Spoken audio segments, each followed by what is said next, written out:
This episode is sponsored by Hero Schedule. If your department needs better scheduling software that isn't outdated, clunky, and expensive, Hero Schedule is an easy switch. It's $4 per user per month, and they give you a free 30-day trial. Get started at heroschedule.com and click on Try Hero Schedule. Have you heard of Able?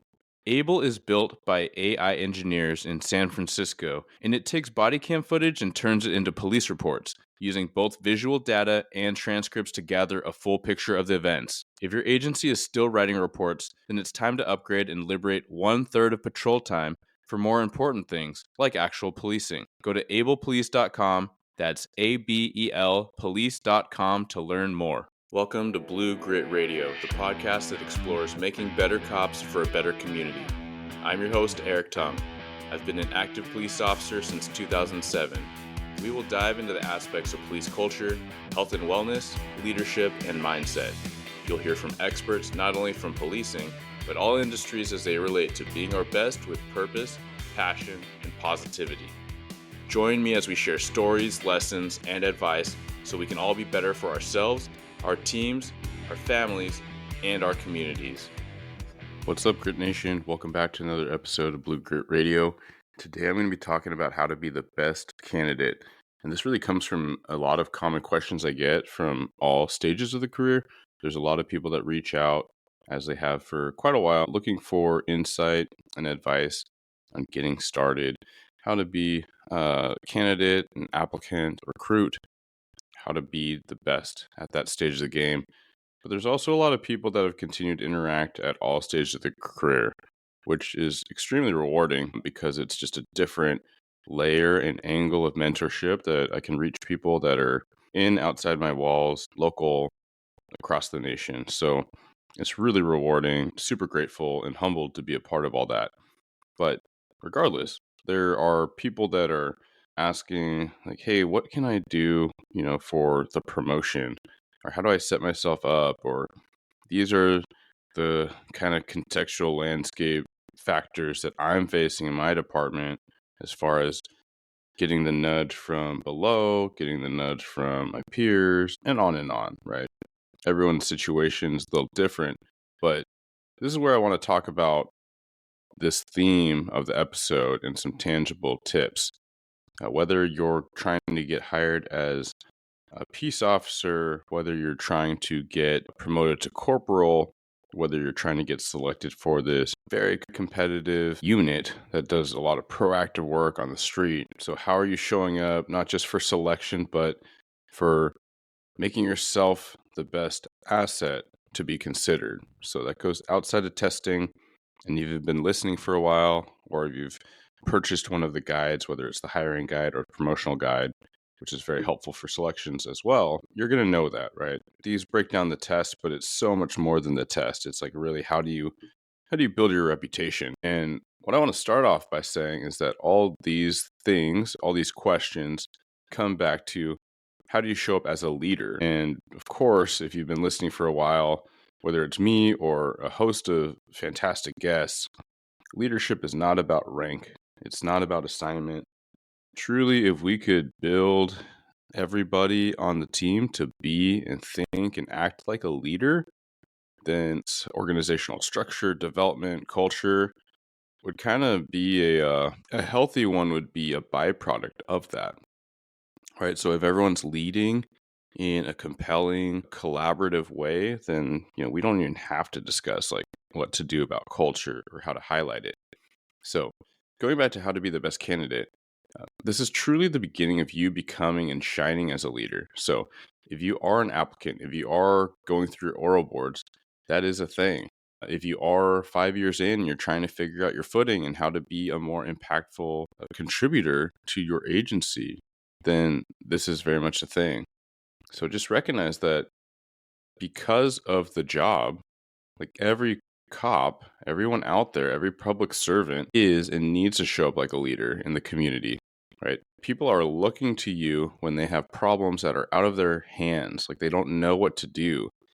They either don't know what to do and they're looking for guidance or solace or, an instillment of order to the chaos, or things have gotten so dramatically out of hand that everyone else is calling, saying like, we need someone to fix this thing. We need someone to control that guy, right? So that is a really impactful thing to recognize if you're coming in, or even after years and years of doing this thing, and you're kind of in some version of autopilot or some version of, second guessing, like, what is it that I'm out here doing? Because it seems like I'm just kind of going through these cycles or circles.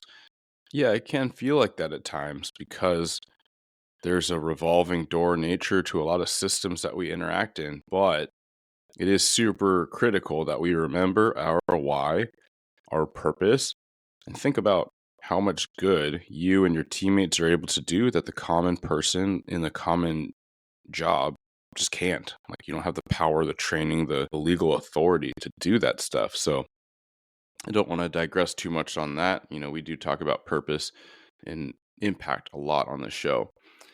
But I'm going to kick it off with a quote as well by Tim Noakes. So, hard work beats talent when talent doesn't work hard. So with that, I think there's a recognition that we got to bring something to the table, and that's how you can start showing up first, right? So that is the ownership, the personal agency in showing up to make yourself the best, to be the most obvious choice for selection. Police work isn't just what you have in you, it's about what you can develop to have in you, right? So it's not just raw skill, so much that goes to potential and attitude, so you could say aptitude in there as well. So whether it's a hiring panel or a selection process, the bosses reviewing a packet, whatever the thing is, just recognize that they're trying to see what you bring to the table, what you can do with your experience, right? Not just what you know, but how you can adapt, right? So skills, traits, experiences, certainly your acumen. So yeah, what you know, but also like, what are you going to do with it? It's one thing to have information. It's another thing to apply it, to discern and apply that data, as actionable intelligence. So show up like you would as fill in the blank, right? So act as if for that recruit to be an officer, or act as if you are the sarge if you're testing for sergeant. And that doesn't mean like, boss people around. What it means is show up with the confidence and the wherewithal to assess problems, and initiate, right? Whether it's your peers or your supervisors at any rank, everyone appreciates saying, hey, I see this problem. I'm going to start plugging holes and working on it. Like, let me know if you want to change the direction, but otherwise I'll be here doing this thing. Very different than, hey, boss, there's a problem. What do you want me to do? Okay, cool. I'm going to go do it. That's the opposite of initiative. So keep showing up with conviction, representing, and focus on these 3 P's I'm going to present for this conversation, right? So these go along with, again, hiring process or just career development, achieving that goal, that landmark goal that you're going for. And it's going to help you essentially focus on key concepts to guide your action and your intent through the process. So here we go. The first P is positivity. So positivity is an absolute game changer in any process. So if it's the hiring process, it's super long. There's a lot of steps. If it's promotion, there's also a lot of steps. There's a lot of stress. You're piling on all the studying. You're doing the thing. Maybe you're looking for extra tasks and responsibilities to firm out your resume and your experience. But you got to stay positive through it, right? So even as I already talked about how things can seem really cyclical, things can get really old and feel like you're kind of spinning your wheels, and that can lead to burnout, right? Staying positive is an actual game changer. So it's something that I really, really encourage people focus in on and be intentional about. I've talked about it a lot on the podcast. I've talked a lot about it on newsletters. So if you haven't gotten the free newsletter, you can subscribe simply at bluegritwellness.com, and you can find all sorts of other goodies there. But recognizing that whether you're coming in or you're 15 years in and you're just kind of going through the motions and you feel frustrated and even borderline jaded and cynical, those are really dangerous places to be because they lead to apathy really quickly. So be positive. That's not toxic positivity that we hear about where you're just like, everything's sunshine and rainbows and slap a smile on it. No, but just be like practical, pragmatic, realistic about the positivity. Recognize there is a silver lining. Recognize you can make lemonade, and recognize there is something you can do for any situation, regardless of how dismal it may seem at first glance. Right. And that goes back to action, personal ownership, taking initiative. So whether it's challenges, setbacks, failures, those are going to be inevitable, right? Those things are going to come, but it is requisite of you to recognize that process and start finding a solution and start finding a way to adapt to handle that. And then you're going to generate confidence in yourself and others. So again, regardless of what stage of the game you're in, this is absolutely applicable to those questions and those concerns about what you need to be doing or how you can be doing it better in going in these developmental phases, in these elevated stages of your career. So as an example for hiring, I failed my first oral board. I had no idea what to expect. I mean, I did, but I didn't. Like, I knew on paper, I didn't know what it'd feel like, and I really didn't know kind of the tone, the format, and all these things. And so I could have given up, just being like, man, this isn't my thing. I guess they just don't want me in policing, because I have heard that story and it's kind of frustrating one to hear. Well, I wanted to be a cop, and I interviewed and I tested, and, a few places got back and a few places didn't, but regardless, they didn't want me. I mean, there might be more information there, but at face value, that's pretty unsatisfactory. Like, you said you wanted this thing, you're told no, and then you're just done. Like, I mean, that'd be frustrating for anyone, right? That'd be frustrating for someone with kids to hear that their kid was going for something and tried and it didn't pan out.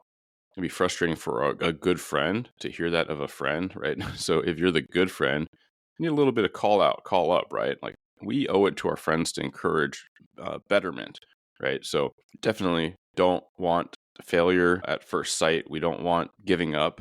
I mean, that is truly the only type of failure that we need to be worried about. Otherwise, it's just learning, right? Failure is learning, and it's overcoming mistakes and growing.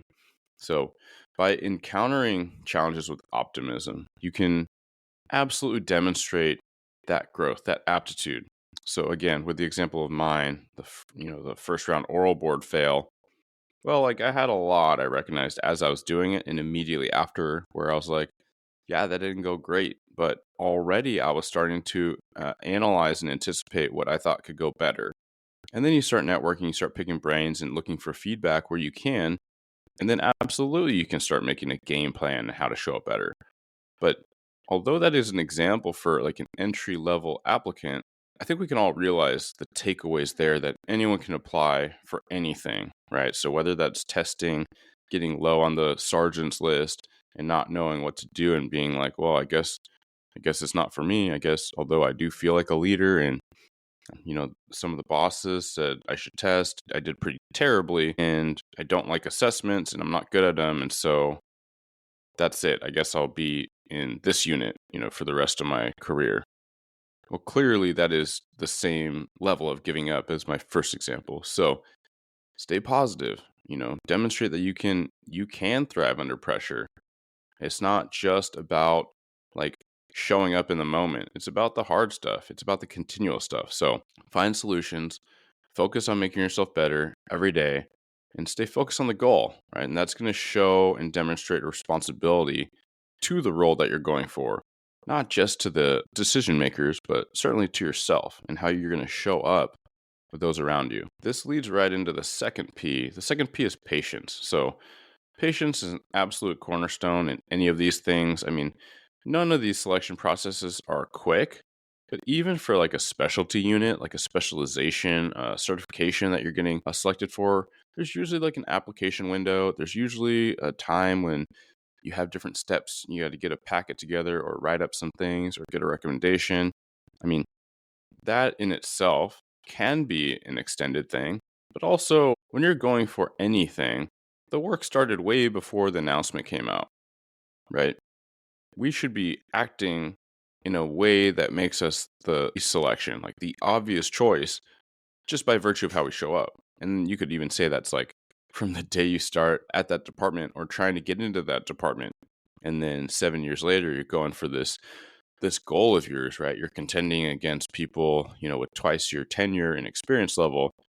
But you can absolutely nail it if you are showing up with the right stuff. Okay, so make sure that you are not just going for the quick hit, right? The dopamine hit, and you're just pulling out, whatever you have in the moment and throwing it at the wall. Like that is not how you get selected for things, and that's not how you develop in any meaningful way. So in these selection processes, it's tests, like I said, evaluations. The waiting period can feel really arduous. I mean, certainly new hires, although some departments have really figured out how to streamline the process, and there is a too fast danger zone because you're not looking under every rock for the hiring side. But there's also, you know, sergeant selection where we already know, and I've kind of nodded at how long it can take to kind of bring up the process or get revved up or go through all these different, I suppose, elements of the test. But then like there's a list, and there may or may not be a spot for you. And maybe somebody's talking about retiring, and you think that might open up another spot where you're in the top couple of positions where, chief or chiefs will make their decision, but maybe that person's not retiring, and maybe this and maybe that. And now your list is getting close to expiring, and are they going to extend it or not? And patience, right? Remember why you did it. Remember that it's not about the role, it's about how you show up and how you want to serve. And yeah, absolutely, you put in for it, you want the thing. Let's hope you get it, but not just like not hope, and let's not stew on it. Let's keep doing the work, and things will pan out as they need to. So when I face delays in my own process, entry level, I will say commander, right? So I was looking at a different role in a different department, and that was tricky because it seemed like there were these listed steps, and I was later confiding with another guy in the process. We actually bonded over it because there was like another step, and there was this long delay with no real explanation, and then there were some delays with actual explanation, and then there was this other step where both of us in hindsight were kind of like, what's going on? Is this just a war of attrition? However, although it was not fun, I'm not saying it was a fun process to not know what to expect. I learned a lot from that. It was a chance to center back in on what I was doing, my day to day in my agency, like staying plugged in, just refining skills, making sure I was continuing to grow, expand my knowledge, and just prepare, right? Preparing for the next step, sometimes you don't know what that next step is or what it may be. And so just continuing to just develop yourself and find purpose and meaning is absolutely fruitful, right? It's very rewarding and it's very necessary. Patience is not passive. It's all about an active choice to stay focused and disciplined. And that's going to make you resilient. It communicates to others and yourself that you're in this for the long haul. So you really got to be ready to earn your place through hard work and dedication, right? Not just showing up and mindlessly doing the thing. And the third P I'm going to present is professionalism. So professionalism is absolutely the foundation of how you present yourself through any process or through your day to day that you're building your reputation and your career. It's reflected in your appearance, like how you show up, your communication, that's verbal, nonverbal, that's in person, that's in writing, that's on the phone, or even texting, right? For those in a hiring process, like mind what you put out. Make sure it is all a level and quality of product that you want to put out, that you want associated with you, your name, your brand, your personal reputation. That's every stage of the game, even before you're in the process. So for selection, that's not when the selection opens. That's just how you show up, right? Like how are you showing up in your job, in your team, with all people around you, right? Your crew, the other shift that you barely see in passing, your boss, that other boss that you kind of oversees your sector, but not you don't directly report to him or her. Like it is just how you show up to everybody, right? So recognize that. And from the moment you entertain this thing, so whether it's an application as a new hire or whether it is, asking a boss of a unit you're trying to get to if they can have some time to pick brain and and learn about what they do and how you could apply some feedback to get better. Whatever the thing is, just recognize that your ability to demonstrate respect, responsibility, and composure will speak volumes about the type of officer that you can be and the officer that you are. So in my own reflections, in my own journey, I learned that professionalism isn't about perfection. It's about accountability, attention to detail, and treating each interaction as an opportunity, right? So someone like myself that is very perfectionist, right? So paralysis by analysis early on, and we don't have time for that. You can do a lot of planning, you can do a lot of work, self-work. I'm not saying don't. I'm not saying shotgun it. Be intentional, absolutely. But then once it goes to the time, like do the thing and be about action, right? So ultimately, whether it's writing an email to introduce yourself, like take the time, right? Don't like nitpick it for hours and hours and hours, but give it a good proofread, right? Make sure it makes sense. Read it out loud. Send it to a friend. Same for a letter of recommendation. Same for like an interview packet, right? Run it by somebody, unless there's rules that say strictly like do not get any other eyes on this. But generally, like it's acceptable to have a mentor or your supervisor kind of look things over to see if there's any feedback, right? Did you leave any holes, or do you just have this glaring typo that, Microsoft Word didn't catch? So make sure that however you do one thing is representative of how you want to do everything. So following up, your presence, your posture, having that positivity in how you respond in the process, or just being an asset, right? Like being a worker, an employee, a teammate that people want around. They want you to be around because of your attitude, and they want you to be on the call because of your aptitude. So combination of those things and everything in between. Truly, by doing all these things, focusing on these 3 Ps, positivity, patience, professionalism, you are going to continue to make strides in your own personal development. You're going to continue to make strides in circles of those around you, right? So all the time I talk about building team, and that is how you can do that, right? That's how you can show up. That's how you can make this two-way street where those around you are contributing towards your greatness, and you are contributing to their greatness, and together, like that's how you're building this dialed in, positive, patient, professional culture, right? But this culture of performance, trust, and collaboration. So if you appreciated these little tips, this is the type of content I have in my guides. So one is the hiring guide. So if you are in that candidate pool, if you're getting ready to apply, or you've been in that process and you're trying to figure out how to dial yourself in and make sure you're not just throwing stuff at the wall, I did build this episode off an outline from some content in the entry-level police hiring guide, but it's also translating to themes in the promotional guide. So the promotional guide is not just explaining all the potential steps like interviews and or the technical skills like how to consider an interview, but it really goes to mindset. It goes to leadership philosophy, because if I'm talking about a promotional guide, it's very empty if it's just an outline of steps and how to test or what to anticipate. It is so much more about like making sure that you know who you intend to be as a leader and how you can show up with your strengths and recognize your opportunities for feedback and improvement. And it really goes in the weeds so that you can continue to ensure your development as a person, as a professional, and as a leader. So with that, you can find the guides at bluegritwellness.com/shop. But this information was intended just to be helpful for you at every stage of the game. As always, if you have questions, ideas, and feedback for the podcast, shoot me a line. Instagram, it's Blue Grit Wellness. You can find me on LinkedIn, just first and last name, Eric Tung, as well as bluegritwellness@gmail.com. Shoot me a line. Like I said, this episode was prompted from continual questions, kind of with those overlapping themes. So without further, take care, be safe, and stay gritty. Thank you for tuning into another episode of Blue Grit Radio. As always, support this community by subscribing, giving us a 5-star review, and following, liking, and sharing posts on Blue Grit Wellness on Instagram. You can reach me there or email me at bluegritwellness@gmail.com. Be well and stay gritty.